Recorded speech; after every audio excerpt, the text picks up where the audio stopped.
আসসালামু আলাইকুম সবাইকে। আপনারা হয়তো দেখেই বুঝতে পারছেন আজকে কোথায় চলে আসছি। চলেন আজকে আপনাদের মাথাটা একটু নষ্ট করে দিই। মার্কেটে এসেই চোখে পড়লো স্বর্ণের দোকানে। এত সুন্দর সুন্দর গহনা দেখলেই মাথা নষ্ট। আমরা বাঙালি, আবার স্বর্ণের প্রতি একটু বেশিই ভালোবাসা। আমার দেখা সব থেকে বড় স্বর্ণের দোকান গোলাপ বসুন্ধরায়। অনেক অনেক দোকান, খুবই ইউনিক ইউনিক ডিজাইন, দেখলে মন চায় কিনে ফেলি। কিন্তু আমাদের মধ্যবর্তীদের স্বর্ণের কিনা এখন সামর্থ্যের বাহিরে হয়ে গেছে।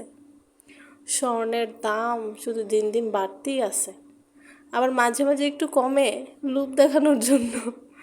এত যে স্বর্ণের দাম বাড়তেছে, মানুষ তো কম কিনে না ভাই, এজন্যই স্বর্ণের দাম শুধু বাড়তেই থাকে।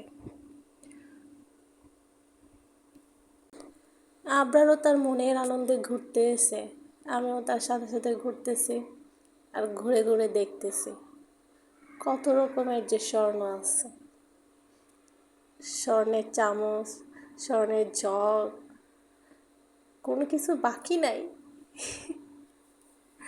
তারপর স্বর্ণ দেখতে দেখতে চলে গেলাম একটা শোপিসের দোকানে। শোপিসগুলা এত সুন্দর ছিল, আমার জামাই দোকানের ভিতরে ঢুকতেই দেয় নাই, জানে দেখলেই কিনতে ইচ্ছে করবে। আচ্ছা যাই হোক, আজকে তাহলে এখানেই বিদায় নিচ্ছি। সবাই ভালো থাকবেন। আল্লাহ হাফেজ।